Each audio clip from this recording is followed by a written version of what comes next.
Alhamdulillah wassalatu wassalamu ala Rasulillah wa ala alihi wa ashabihi wa mawalah.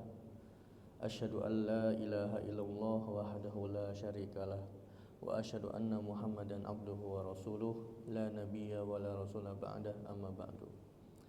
Taib para jamaah yang dirahmati Allah Subhanahu wa taala.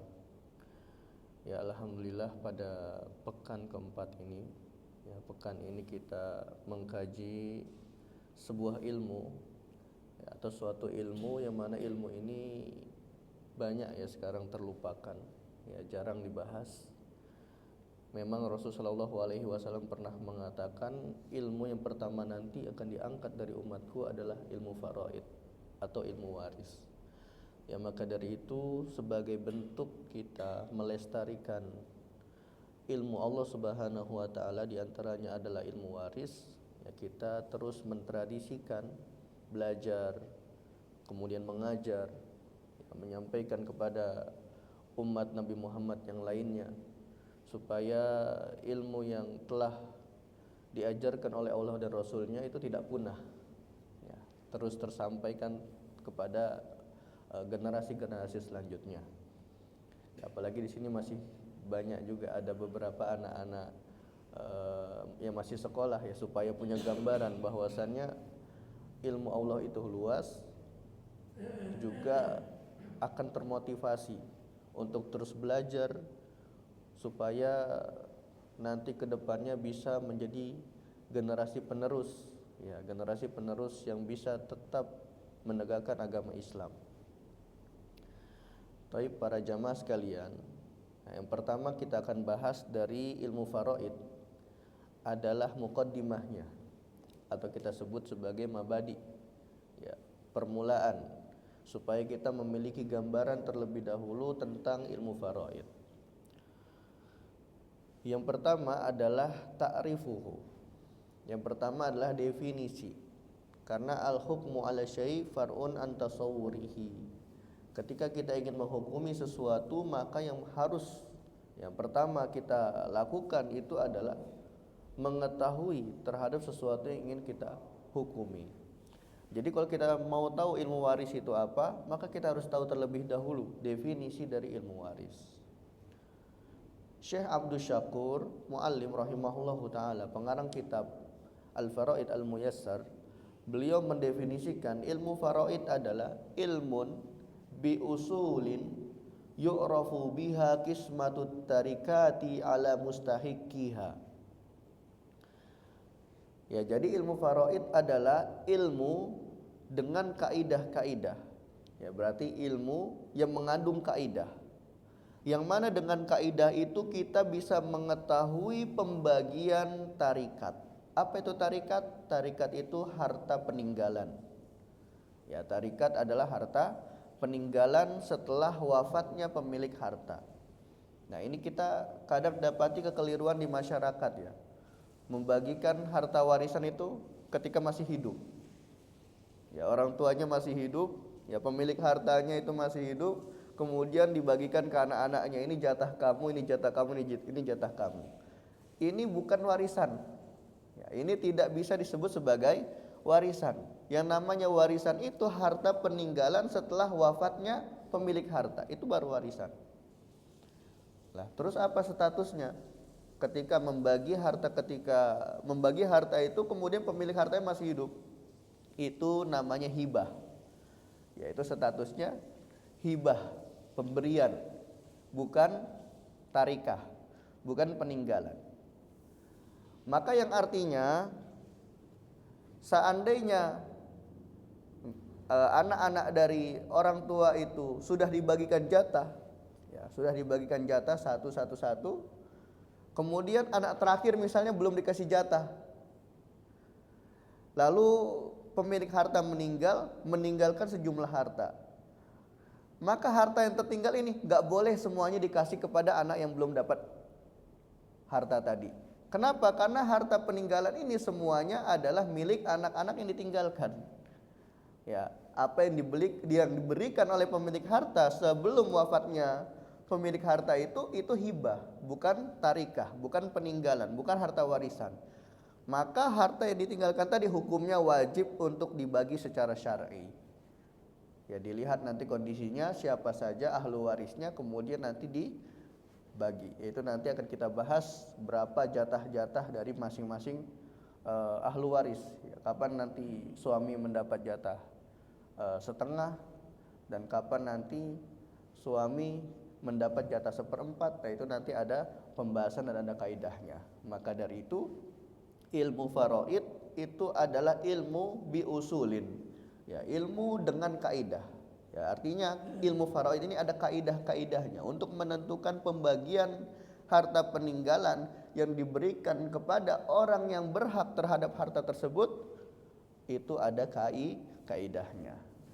Nah, di sini disebutkan ala mustahiqiha, ya, diberikan kepada orang yang berhak, ya, kepada ahli waris yang berhak. Artinya ketika kita membagi harta warisan tidak sesuai dengan kaidah syar'i, itu akan menimbulkan orang lain, ya, mengambil hak orang yang lain.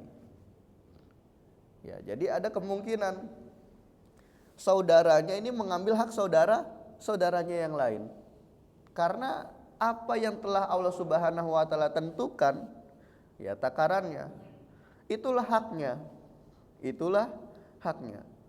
Ketika menganggap ya sudah dibagi rata saja, ini enggak boleh langsung dibagi rata seperti itu. Kenapa? Karena Allah Subhanahu wa taala telah menentukan jatahnya di dalam Al-Qur'an. Ya, kalau kita mengaku sebagai umat Nabi Muhammad yang berjalan di atas Al-Quran dan As-Sunnah, maka yang harus kita lakukan pertama adalah mengikuti Al-Quran. Ya, Allah Subhanahu wa taala telah menetapkan ini jatah suami sekian, istri sekian, anak laki-laki sekian, anak perempuan sekian. Kemudian saudara kandung, kemudian saudara sebapak, kemudian saudara seibu, kemudian paman kandung, paman sebapak, kemudian bapaknya itu mendapat warisan juga, kemudian kakeknya, ibunya, neneknya, itu ada nanti jatahnya semua. Tinggal dilihat, ya, dari nanti siapa yang ditinggalkan, siapa yang nanti terhalangi mendapat warisan, dan siapa nanti yang tidak bisa terhalangi mendapat warisan. Nah, itu ada kaidahnya semua. Ya, artinya harta yang ditinggalkan ini itu ada haknya, ya, haknya yang sudah ditentukan oleh syariat. Maka dari itu kita nggak boleh sembarangan membagi warisan, apalagi langsung mengatakan ya sudah bagi rata saja. Ya, itu nggak bisa. Ya, makanya di antara hadis Nabi, ya, di antara hadis Nabi itu nanti akan kita sebutkan. Nanti akan muncul yang namanya fitnah di akhir zaman. Hatta yakhtalifa al-isnan, sampai antara dua orang itu akan berselisih fil faridoti, ya, dalam masalah warisan. Nanti ada dua orang yang berselisih dalam masalah warisan, la yajidani man yugdi biha, dan tidak ada, ya, mereka berdua itu tidak ada atau tidak menemukan satu orang pun yang bisa membagi harta warisan pada saat itu. Nanti akan muncul, ya, kondisi ini di akhir zaman. Ya, mungkin saat ini itu sudah terasa, ya, di beberapa daerah yang sudah, bahkan beberapa teman-teman atau beberapa ikhwah itu tidak mengenal apa itu ilmu waris. Ya, maka dari itu, ya, kita sebagai orang yang diberikan nikmat oleh Allah Subhanahu wa taala, yaitu berupa hidayah dan taufik bisa mempelajari ilmu ini, kita patut mensyukuri dengan sebesar-besarnya. Karena jarang, ya, ada yang mengkaji ilmu faraid. Kemudian yang kedua, tadi yang pertama adalah definisinya. Definisinya adalah ilmu dengan kaidah-kaidah yang dengan kaidah tersebut dapat diketahui pembagian harta peninggalan terhadap orang-orang yang berhak terhadap harta peninggalan tersebut. Nah, ini definisinya. Kemudian yang kedua adalah objek dari ilmu faraid. Objek dari ilmu faraid at-tarikat, yaitu harta peninggalan. Ya, jadi objek pembahasan ilmu faraid adalah harta peninggalan. Kemudian orang yang berhak terhadap warisan tersebut, kemudian jatah dari setiap ahli waris. Ya, jadi objek pembahasan ilmu faraid adalah yang pertama harta peninggalan. Jadi ilmu faraid itu akan membahas nanti harta peninggalan. Kemudian yang kedua membahas siapa saja yang berhak terhadap harta peninggalan tersebut. Kemudian yang ketiga jatah dari masing-masing ahli waris. Ya, ini objek pembahasan ilmu waris. Kemudian yang ketiga samroh, yaitu faedah. Apa sih faedahnya kita mempelajari ilmu waris? Apa kira-kira faedahnya? Ada yang tahu faedah kita mempelajari ilmu waris? Ya, faedah mempelajari ilmu waris i'ta'u kulli warisin haqqahu syar'i. Memberikan setiap ahli waris haknya secara syar'i. Ini faedah atau samroh mempelajari ilmu waris. Memberi setiap ahli waris haknya secara syar'i. Ya, seperti yang tadi sudah kita katakan ya, bahwasanya harta peninggalan ini ada haknya dari setiap ahli waris.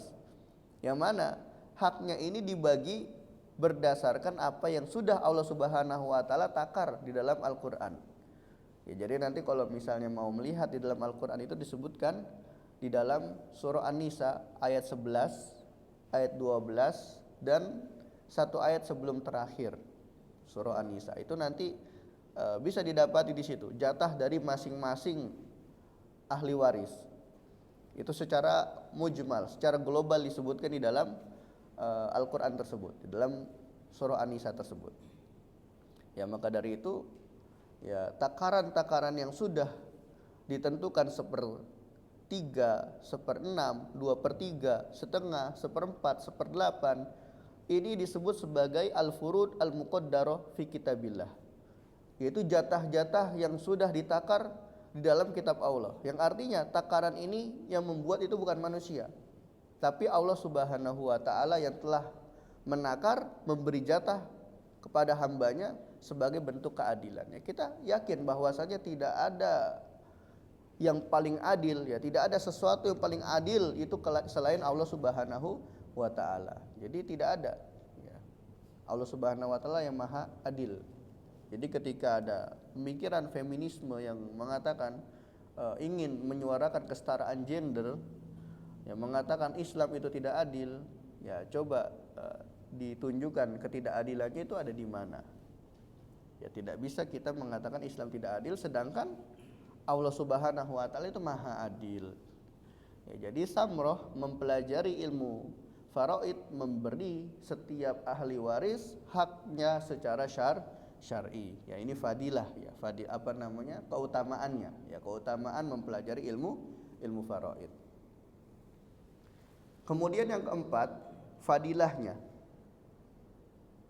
Tadi kan samroh itu manfaat. Ya, manfaat dari mempelajari ilmu faraid. Sedangkan fadilah itu keutamaan mempelajari ilmu faraid. Mempelajari ilmu faraid, fadilahnya ilmu faraid min ajali al-ulum wa afdaliha. Jadi ilmu faraid pertama beliau menyebutkan termasuk atau tergolong dari ilmu yang mulia dan ilmu yang paling afdol. Wa qad waradat fi fadlihi iddatu ahadis. Bahkan ada banyak sekali hadis-hadis yang menyebutkan keutamaan dari ilmu faraid.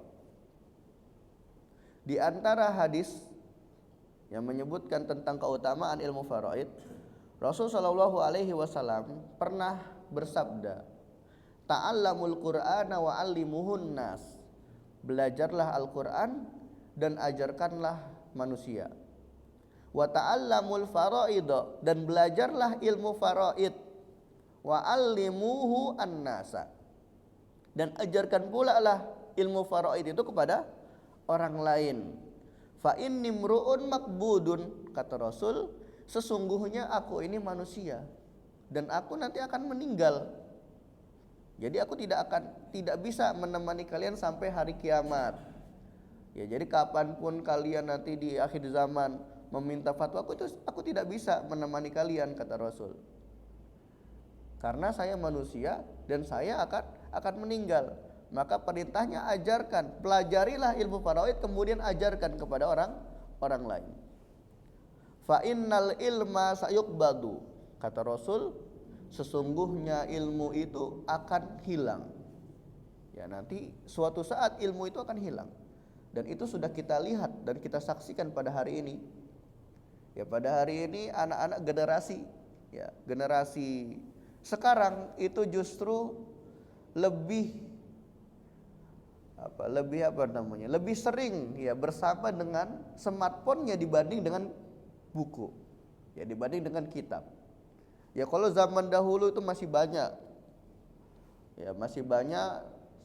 siswa atau mahasiswa itu mainnya di perpustakaan.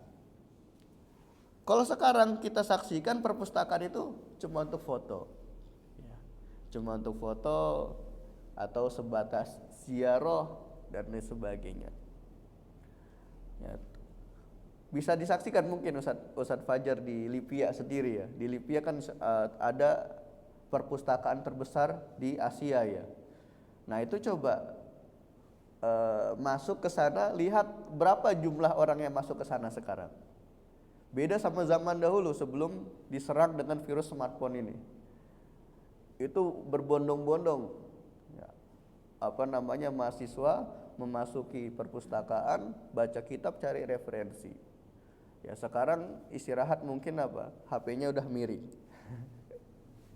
Ini terserang oleh virus smartphone.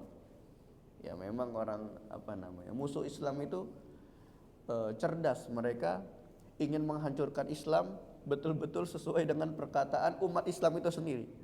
Jadi ada panglima atau ulama Islam yang pernah mengatakan, kalau kalian ingin menghancurkan suatu generasi dan bangsa, maka hancurkanlah generasi mudanya. Dan ini diamalkan sama musuh-musuh Islam. Ya, Masya Allah. Kecerdasan mereka berasal dari umat Islam itu sendiri. Dan umat Islamnya tidak menyadari itu. Nah, ini subhanallah, ketika umat Islam itu tidak menyadari hal tersebut. Maka ayo kita sampaikan kepada generasi-generasi umat Islam selanjutnya bahwasannya ini adalah jebakan. Ya, apa yang kita lihat pada saat ini itu adalah jebakan untuk meruntuhkan umat Islam. Makanya kalau kita lihat beberapa abad yang lalu, itu Islam sempat menguasai sebagian besar dunia. Ya, harusnya kita evaluasi, kenapa kok bisa runtuh? Bahkan banyak umat Islam yang dia secara KTP itu mengaku sebagai Islam, tapi secara perbuatan justru tidak mencerminkan sebagai seorang Muslim. Nah, ini harusnya ada evaluasi. Ya, maka dari itu sebenarnya yang perlu kita banyak ajak untuk ikut kajian itu anak-anak mudanya. Ya, generasi mudanya. Kalau yang sudah tua-tua itu sudah sadar. Sudah kokoh keimanannya. Ya, ibaratnya kesadaran untuk menghadiri majelis itu sudah berdasarkan kesadaran pribadi. Nah, yang anak-anak muda, yang generasi muda ini masih perlu diajak, dirangkul.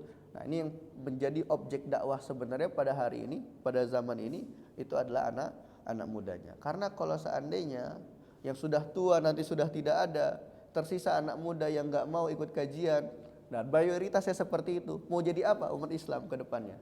Ya, maka dari itu ayo kita ajak yang muda-muda yang masih sekolah itu kita motivasi terus untuk belajar, untuk mengkaji lebih dalam lagi ilmu agama, membuat circle yang islami. Nah, itu nanti akan bermanfaat ke depannya insyaallah untuk umat Islam, untuk agama Islam.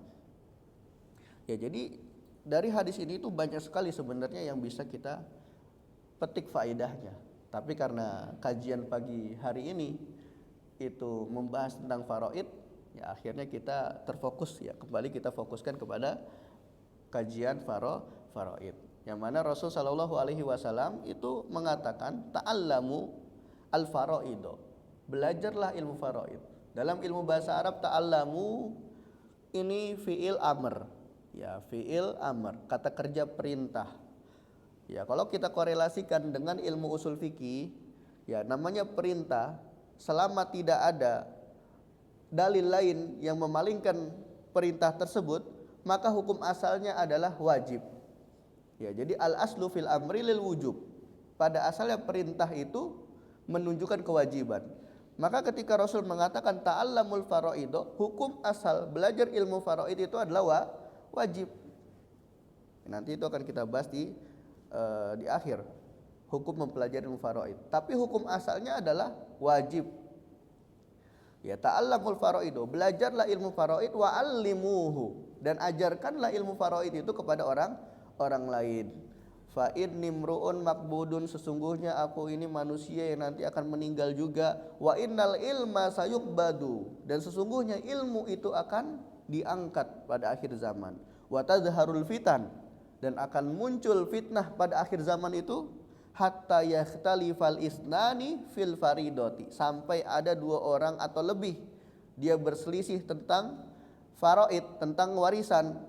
La yajidani man yuqdi biha, dan ketika orang tadi yang berselisih tentang ilmu waris, dia mencari-cari orang yang bisa menyelesaikan permasalahan, dan keduanya tidak mendapati pada hari itu. Subhanallah. Ya. Ini sebelum terjadi, maka kita antisipasi dengan melestarikan ilmu ini jangan sampai punah. Kemudian disebutkan di dalam hadis lain, wa man qatta'a mirasa warisihi qata'a Allahu mirasahu minal jannati yaumal qiyamah. Ya, ini ada hadis yang berbentuk ancaman bagi orang yang membagikan warisan tidak sesuai dengan bagian syar'i. Ya, Rasul sallallahu alaihi wasallam bersabda, man qata'a mirasa warisi, barang siapa yang memotong jatah warisan dari ahli warisnya, maka Allah Subhanahu wa taala akan memotong warisan dia di surga. Nah, ini mengerikan ya. Demi berani mengambil jatah warisan orang lain demi kepuasan dunia, dan dia melupakan ancamannya itu nanti akan dipotong jatah warisan dia di surga. Ya, padahal kan tujuan kita hidup itu untuk beribadah kepada Allah Subhanahu wa taala, dan kehidupan di dunia ini hanyalah sementara. Ya, kita ini hanya sebatas lewat saja. Ya, ibaratnya ini kita selama ini adalah seorang musafir. Kita belum sampai ke tujuan utama kita. Ya, tujuan utama kita adalah jannahnya Allah Subhanahu wa taala, surganya Allah Subhanahu wa taala. Itu tujuan kita. Tapi kita untuk sampai ke tujuan utama kita itu butuh yang namanya bekal. Ya, kita meningkatkan kualitas iman dan takwa. Fa inna khairaz zadi taqwa. Sebaik-baiknya bekal kita untuk menuju surganya Allah Subhanahu wa taala itu adalah takwa. Karena dengan takwa itu kita bisa melakukan banyak sekali amal soleh, dan kita bisa meninggalkan kemaksiatan-kemaksiatan, kemungkaran-kemungkaran yang dimurkai oleh Allah Subhanahu wa taala. Ya, jadi maka dari itu apa yang disyariatkan oleh Allah dan Rasulnya mari kita perhatikan, dan apapun yang dilarang oleh Allah dan Rasulnya itu kita jauhi. Seperti diantaranya sembarang membagi harta waris. Ya, karena konsekuensinya besar tadi. Sedikit pun kita memotong jatah warisan dari ahli warisnya, maka Allah Subhanahu wa taala nanti akan memotong jatah warisan kita di surga. Nauzubillah. Ya, semoga kita semua termasuk golongan orang-orang yang senantiasa dalam perlindungan Allah Subhanahu wa taala baik di dunia maupun di akhirat, dan kita diistiqomahkan untuk selalu melakukan kebaikan. Ya, kemudian selanjutnya wa waroda annahu nisful ilmi, Dan didapati juga ada sebuah hadis yang mengatakan bahwasanya ilmu faraid adalah setengah ilmu. Yaitu kalau kita bayangi seluruh ilmu, nah setengah ilmunya itu adalah ilmu faraid. Wa annahu awwalu ilmin yunza'u minal ummah. Dan ilmu faraid adalah ilmu pertama kali yang nanti akan diangkat dari umat Nabi Muhammad sallallahu alaihi wasallam.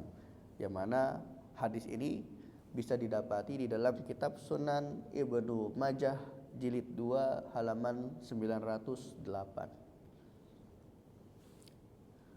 Ya, kemudian selanjutnya setelah kita tadi membahas definisi, kemudian membahas objek pembahasan, kemudian kita membahas samroh, yaitu buah faedah dari mempelajari ilmu faraid. Kemudian yang ketiga kita telah membahas fadilah, yaitu keutamaan mempelajari ilmu faraid. Kemudian yang kelima nisbah, yaitu nisbah ilmu faraid ini termasuk ilmu apa? Ya, jadi ilmu faraid ini ilmu apa sih sebenarnya? Nah, maka beliau mengatakan ilmu faraid babun min abwabil fikhi. Ya, jadi sebenarnya faraid itu bagian dari bab ilmu fikih. Ya, jadi nanti kalau kita baca kitab-kitab fikih yang utuh itu yang lengkap, itu nanti kita dapati di pertengahan ada pembahasan ilmu faraid. Hanya saja bedanya apa? Bedanya kita mengkaji ilmu faraid langsung dengan kitab faraid dengan mengkaji ilmu faraid dari kitab fikih yang utuh itu berbeda. Kenapa berbeda? Ya, karena pembahasan faraid yang disebutkan di dalam kitab fikih yang utuh, ya dari toharo, kemudian sholat, pokoknya ibadah, kemudian muamalah, kemudian nikah, kemudian faraid, kemudian jinayat. Bedanya apa? Ya kalau kita mengkaji dengan kitab yang utuh, ilmu faraidnya itu hanya sebatas kulit-kulitnya saja, tidak detail, tidak mendetail. Maka dari itu para ulama memisahkan atau membukukan dengan buku khusus bahwasanya ilmu faraid ini punya banyak sekali pembahasan yang penting yang tidak bisa disatukan dengan kitab fikih yang utuh. Ya, maka dari itu disebutkan oleh beliau afroda bita'lifi li ahamiyatihi. Maka dari itu penyusunan kitabnya itu dipisahkan karena ada sesuatu yang lebih penting lagi yang perlu dibahas di dalam kitab faraid, sehingga dikhususkanlah, ya dipisahkanlah ilmu faraid ini dengan kitab khusus. Ya, tapi kalau kita berbicara ilmu faraid itu ilmu apa? Itu kita katakan ilmu faraid adalah ilmu fikih. Ya, dia termasuk ilmu fikih, hanya saja dibedakan kitabnya karena ada kepentingan yang lebih penting dibahas di dalam kitab khusus faraid.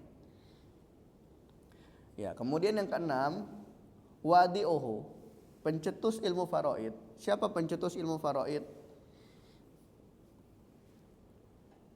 Siapa pencetus ilmu faraid? Ya, pencetus ilmu faraid adalah Allah Subhanahu wa taala. Ya, disebutkan di dalam Quran surah An-Nisa. Ya, tadi seperti yang sudah saya sebutkan ayat 11, ayat 12 dan satu ayat sebelum terakhir. Ya, ini Allah Subhanahu wa taala terlebih dahulu telah membahas faraid. Jadi ketika ditanya siapa pencetus ilmu faraid, pencetusnya adalah Allah Subhanahu wa taala.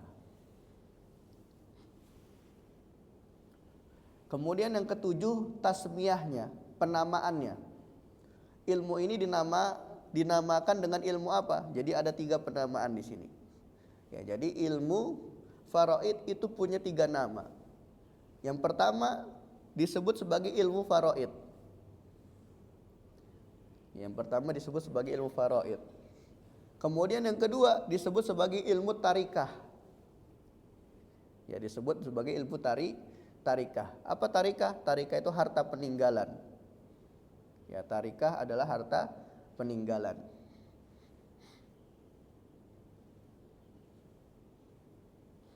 Kemudian yang ketiga disebut sebagai ilmu mawaris.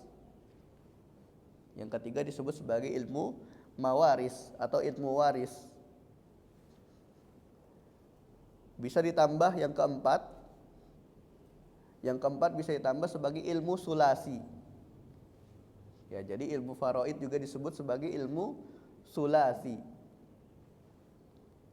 Apa itu ilmu sulasi? Sulasi itu diambil dari kata salasa, 3.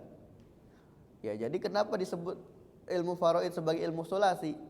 Karena nanti kita dapati sebab-sebab mendapat faraid itu ada 3 yang muttafaq, yang disepakati. Kemudian yang melarang seseorang mendapatkan warisan itu ada 3 juga. Kemudian syarat-syarat mendapat faraid itu ada 3 juga. Ya, karena berdasarkan syaratnya, sebabnya, mawani'nya, yaitu pencegahnya, itu semuanya ada 3, maka disebut sebagai ilmu sulasi. Ya, jadi berarti kita dapati ada 4 penamaan. Yang pertama disebut sebagai ilmu faraid, yang kedua disebut sebagai ilmu tarikah, yang ketiga disebut sebagai ilmu mawaris, dan yang keempat disebut sebagai ilmu sulasi. Kemudian yang kedelapan istimdaduhu, sumber. Ya, ilmu faraid ini bersumber dari mana? Bersumber dari kitab, yaitu Al-Qur'an, wa sunnah, yaitu dari sunnah Nabi SAW. Dan yang ketiga ijma'us salaf, yaitu ijma'nya ulama salaf. Ya, sumbernya ilmu faraid itu ada 3. Yang pertama adalah Alkitab, yaitu Al-Qur'an.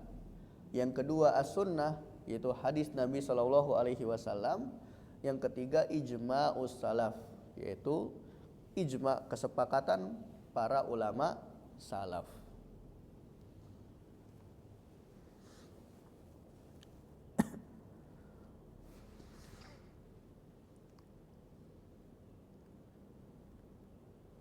Kemudian selanjutnya hukumnya. Ya. Hukum mempelajari ilmu faraid adalah fardu kifayah. Ya, hukum mempelajari ilmu faraid adalah fardu kifayah. Ya, sebagaimana yang tadi telah saya sampaikan ketika Rasulullah SAW mengatakan, ta'allamu al-faraido wa 'allimuhun nas. Belajarlah ilmu faraid dan ajarkanlah ilmu tersebut kepada orang lain. Ya, hukum asal dari mempelajari ilmu faraid adalah fardu, yaitu wajib. Hanya saja wajibnya bukan wajib aini, tapi wajib kifai. Jadi ketika sudah ada sejumlah orang yang sekiranya cukup, ya sebuah daerah ini sudah ada yang dia itu menjadi perwakilan orang yang menguasai ilmu faraid, maka gugur untuk yang lainnya. Nah, jadi saya ingin memberikan gambaran terlebih dahulu tentang apa itu fardu kifayah. Ya, kadang sebagian orang itu salah memahami atau menggambarkan fardu kifayah. Ya, ada yang menggambarkan fardu kifayah itu kalau sudah ada yang mengerjakan maka gugur untuk yang lain. Betul ya? Ya, sebagian orang mengatakan seperti itu fardu kifayah. Ya, seandainya yang mengerjakannya itu hanya 1 atau 2 orang, kira-kira gugur gak? Kira-kira gugur gak? Belum gugur, ya, belum gugur. Jadi fardu kifayah itu kita bisa perumpamakan seperti lampu-lampu ini. Ya, kita bisa perumpamakan seperti lampu ini. Misalnya hanya 1 lampu saja kita nyalakan, kira-kira cukup nggak untuk menerangi 1 ruangan ini?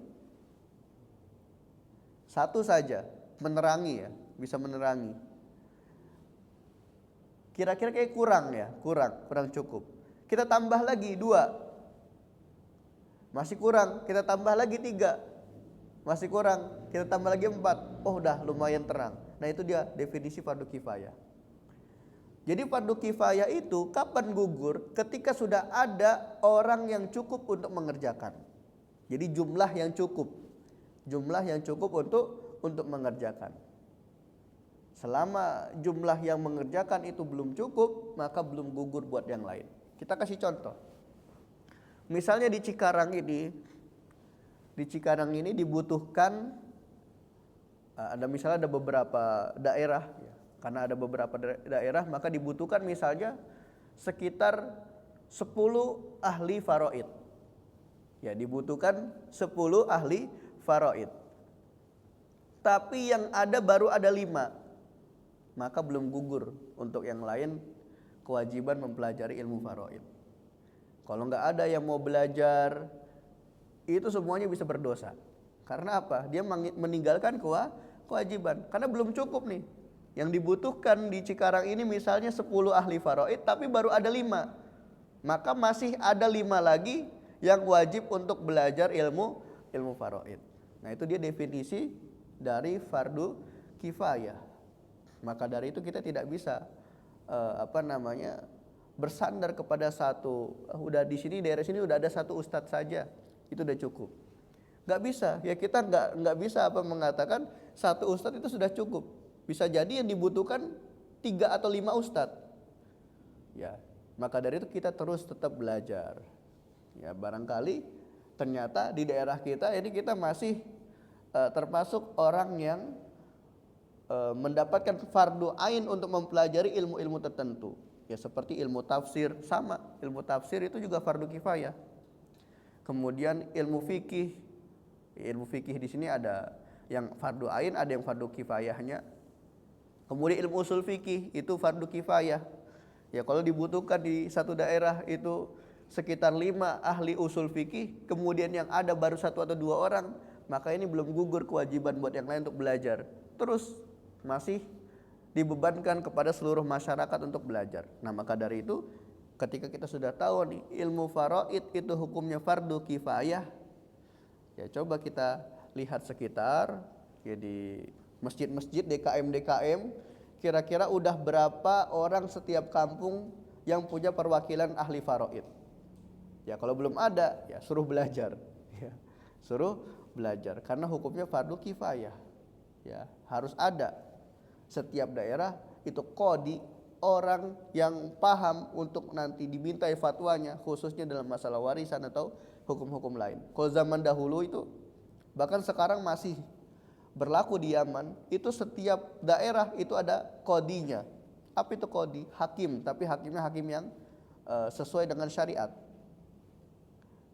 Ya, kalau dulu itu perkiraan setiap berapa? Setiap 150 kilo, kalau nggak salah 150 kilometer. Setiap 150 kilometer itu nanti ada hakimnya, ada qadinya. Ya, dia nanti yang menentukan hukum di wilayah tersebut. Kenapa? Karena yang lebih mengetahui kondisi yaitu orang yang tinggal di situ. Sehingga nggak bisa ustadz yang tinggalnya di luar kota menghukumi adat-adat yang ada di kota lain. Itu nggak bisa. Kenapa? Karena ustadz ini nggak tinggal di situ, nggak tahu kondisinya seperti apa, ya nggak tahu maslahatnya seperti apa, nggak tahu mudaratnya seperti apa. Makanya kalau zaman dahulu itu setiap daerah itu ada qadinya. Ya, ada satu rujukan yang dia bisa nanti menjadi tempat fatwanya para masyarakat. Nah, maka ya sekarang yang perlu dievaluasi mungkin itu ke depannya umat Islam terus dikader para ulamanya supaya nanti tetap bisa menegakkan agama ini. Ya, jadi hukum mempelajari ilmu faraid adalah fardu kifayah. Kemudian yang terakhir, yang ke-10 yaitu masailuhu, permasalahan-permasalahan yang nanti akan dikaji di dalam ilmu faraid itu berupa kaifiyatu istihqaqi ashabil furud, yaitu tata cara bagaimana ashabul furud itu mendapatkan haknya. Apa itu ashabul furud? Ya, ashab ini jamak dari sahib. Ya, orang yang berhak terhadap furud. Furud itu apa? Furud itu jatah. Furud itu jatah yang sudah ditetapkan oleh Allah Subhanahu wa taala.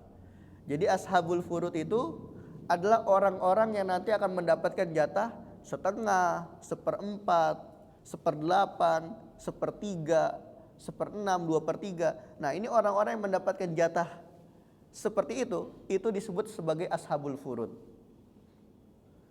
Ya, sedangkan yang tidak mendapatkan jatah seperti itu nanti disebut sebagai asobah. Apa itu asobah? Sisa. Ya, coba saya kasih contoh. Saya akan kasih contoh. Misalnya ada seorang meninggal. Ya, ada seorang meninggalkan suami dan 2 anak laki-laki. Berarti yang meninggal siapa nih? Perempuan apa laki-laki? Perempuan. Berarti istrinya. Ya, istrinya meninggal, kemudian meninggalkan sejumlah harta, dan ahli warisnya ada suami dan 2 anak laki-laki. Maka jatah dari suami itu berapa? Jatah dari suami itu 1/4. Kenapa 1/4? Alasannya karena sudah ada anak. Itu nanti kaidahnya akan kita bahas. Suami mendapat jatah 1/4 jika sudah ada anak.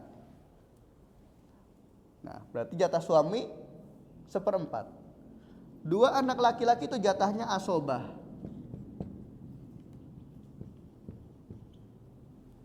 Ya, karena nanti kaidahnya anak laki-laki itu termasuk asobah binafsihi. Dia yang akan mendapatkan jatah dengan sendirinya tanpa ada orang lain pun. Ya, ini sisa. Nah, maka dari itu ashabul furud itu yang mana? Ashabul furud itu yang ini. Suami. Ya, jatah ashabul furud karena apa? Jatah yang dia dapat itu 1/4 yang mana bagian dari apa yang sudah Allah Subhanahu wa taala takar di dalam kitabnya. Bisa dipahami ya? Ini ashabul furud dan ini ashabu asobah. Ya, yang ini asobah itu jatah sisa. Orang yang mendapatkan jatah sisa. Ya, jadi permasalahan dari ilmu faraid nanti itu tata cara pembagian hak ashabul furud dan tata cara pembagian hak asobah dan hajbu al-warosah. Ya, nanti ada pembahasan hajab. Apa itu hajab? Penghalang. Penghalang dari dia mendapatkan warisan. Ini saya kasih contoh lagi. Ya, kita tinggal tambahkan saja di sini.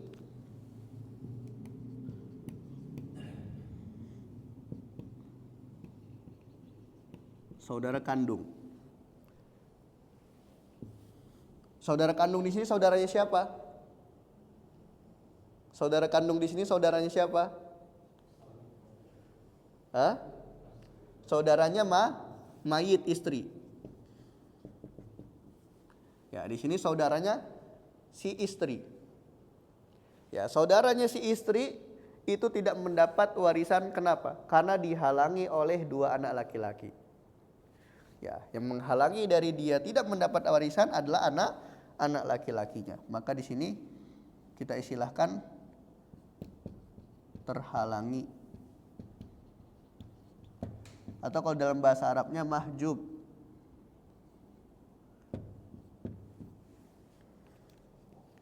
Ya, dalam bahasa Arabnya mahjub, terhalangi. Maka dari itu nanti termasuk permasalahan faraid adalah hajbul warosati.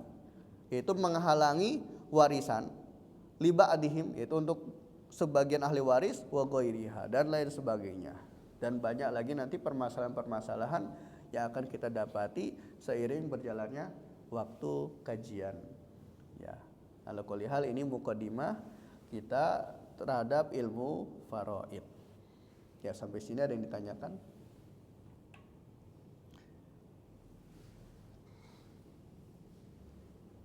Ya. Assalamualaikum warahmatullahi wabarakatuh. Waalaikumsalam warahmatullahi wabarakatuh.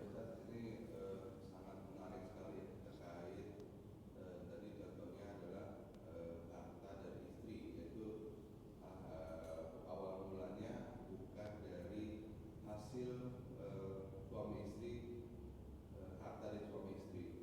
Jadi hasil dari ahli waris dari si istri dari orang tuanya. Apakah sang suami juga itu berhak untuk mengatur setelah istri meninggal, mengatur tentang ahli waris itu? Ya, berarti ada seorang istri yang mendapat memiliki harta dari warisan orang tuanya. Nah, kemudian si istri itu meninggal. Atau gimana? Iya. Kemudian istri itu meninggal. Kemudian pertanyaannya, apakah si suami punya hak dari harta tersebut? Membagikannya. hak membagikan kepada yang lain. Ya, itu si suami punya hak. Dan si suami juga mendapatkan jatah warisan. Ya, jadi kita kasih contoh. Sebenarnya contohnya sama seperti ini. Ya. Jadi ada seorang istri yang dia mendapatkan warisan. Ya, si istri itu mendapatkan warisan dari orang tuanya. Kemudian harta tersebut, kemudian si istri itu meninggalkan sejumlah harta. Nah, pertanyaannya, apakah si suami itu punya hak untuk membagikan harta yang ditinggalkan oleh si istri itu? Jawabannya iya, karena beliau adalah suami dari si mayit. Ya, jadi si suami itu berhak untuk membagikan, tapi pembagiannya itu harus sesuai dengan pembagian syar'i. Lalu bagaimana kalau suaminya nggak ngerti? Cari ustadz untuk konsultasi. Dikonsultasikan kepada ustadz. Istri meninggal, ada seorang istri meninggal, kemudian meninggalkan, misalnya ada siapa saja yang ditinggalkan dari keluarganya. Dia meninggalkan misalnya satu orang anak laki-laki, kemudian satu orang anak perempuan, kemudian suami. Berapa Ustadz jatahnya? Maka si suami mendapat jatah 1/4. Kenapa? Karena dia sudah punya anak. Kemudian satu anak laki-laki dan satu anak perempuannya itu dikasih sisa. Berarti dari semua total harta peninggalan si istri, 1/4-nya itu dikasih ke suami, kemudian sisanya dikasih ke anak laki-laki dan anak perempuannya. Hanya saja anak perempuan, hanya saja anak laki-laki itu mendapat jatah 2 kali lipat daripada anak perempuannya. Ya, jadi misalnya tadi berapa total semuanya? Dibagi 3. Ya, dibagi 3, 2-nya dikasih anak laki-laki, 1-nya dikasih anak perempuan. Bisa dipahami ya di sini ya. Ya, seperti itu. Ya, ini mudahnya kita hitung kayak gini. Ya, lebih mudahnya kita hitung seperti ini. Kita kasih contoh.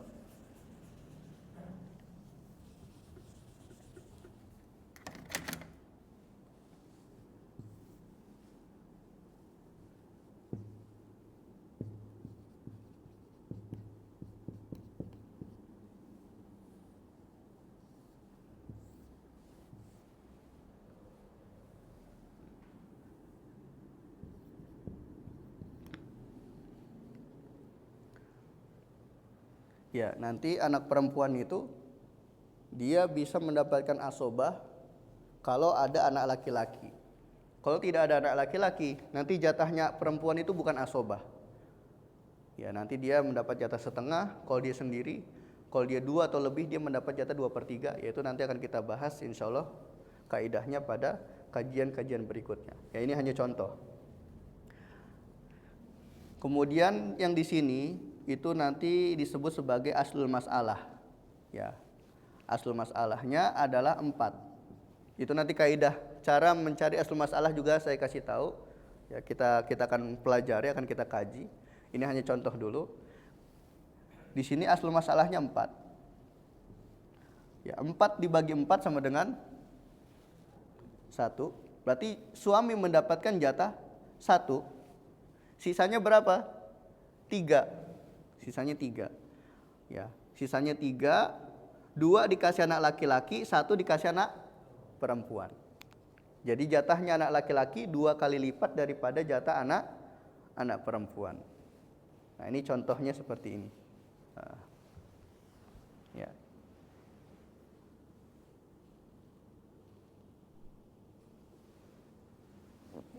Ya, ada lagi yang lain tanyakan?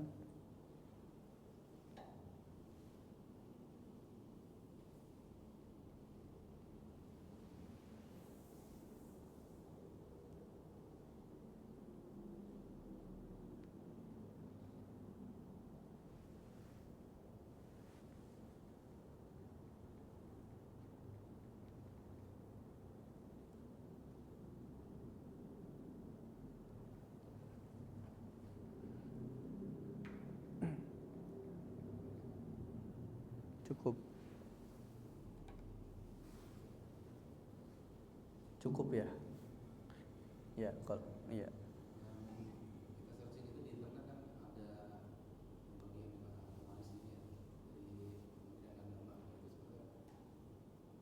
Iya, gimana?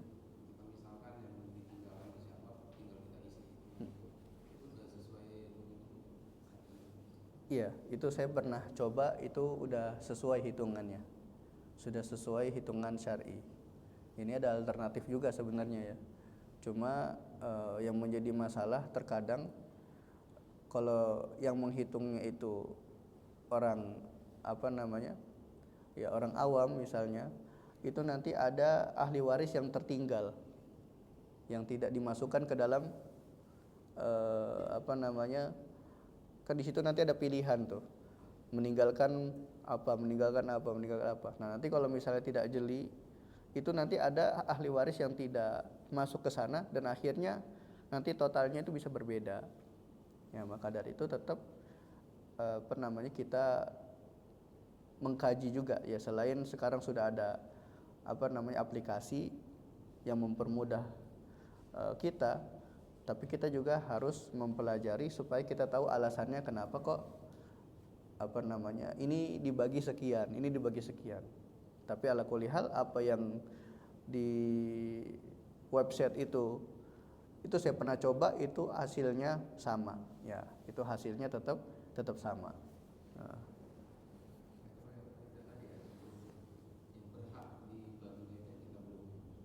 Iya, itu yang harus kita ketahui terlebih dahulu. Siapa aja nih kira-kira ahli waris yang berhak untuk mendapatkan warisan. Karena nanti kita akan pelajari juga siapa saja sih ahli waris dari kalangan laki-laki, itu nanti ada sekitar 15 orang. Dan siapa saja ahli waris dari perempuan, itu ada 10 orang. Ya nanti berarti sisanya yang tidak disebutkan di dalam golongan ini, itu nanti masuknya bukan ahli waris, tapi zawatul arham atau zatul arham. Ya hanya sebatas apa ya namanya, hubungan kekerabatan, hubungan rahim. Jadi dia tidak mendapatkan warisan. Tapi kalau kita mau ngasih, nanti ada pembagian khusus yang disebut sebagai zatul arham gitu. Nah.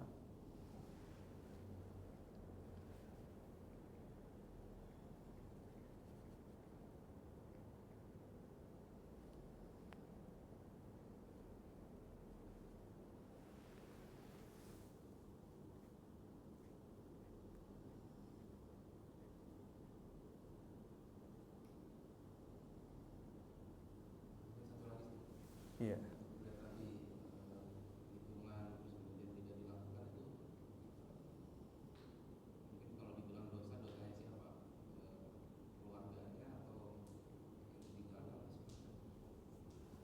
Dosa yang mengambil keputusan. Iya, dosa yang mengambil keputusan. Misalnya dia mampu nih untuk bertanya kepada ustadz tapi tidak dilakukan, langsung mengambil keputusan. Nah, itu dosanya orang yang mengambil keputusan. Dan semuanya sepakat, berarti maka semuanya juga mendapatkan dosa itu.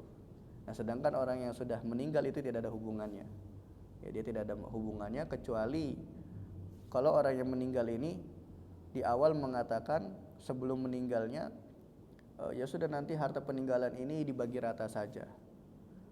Itu juga dilihat kondisinya. Ya, tidak selalu harta warisan yang dibagi secara rata itu berdosa. Karena nanti ada kondisi-kondisi yang mungkin itu diperbolehkan, seperti misalnya adanya maslahat. Karena kan orang tua lebih tahu nih karakter anaknya seperti apa misalnya. Kalau seandainya dibagi secara syar'i itu akan menimbulkan permasalahan, maka orang tua itu boleh memilih yang maslahat dengan membagi rata. Itu diperbolehkan. Jadi nanti diperbolehkan membagi warisan secara merata kapan? Kalau seandainya ada maslahatnya. Ada maslahat dan ada mudorot. Kemudian mudorot ini lebih besar daripada maslahatnya, maka itu diperbolehkan dibagi secara rata. Tapi hukum asalnya itu kita nggak boleh langsung mengambil keputusan membagi secara rata. Karena itu sama saja kita berhukum kepada hukum selain hukum Allah Subhanahu wa taala. Ya kan Allah Subhanahu wa taala telah menetapkan hukum. Kalau kita langsung berpaling dari hukum Allah kepada hukum manusia, itu sama saja kita berhukum kepada hukum selain Allah, dan itu tidak diperbolehkan. Ya, jadi bolehnya kita pindah kepada keputusan manusia itu kalau didapati ada maslahatnya tadi. Ya, seperti itu.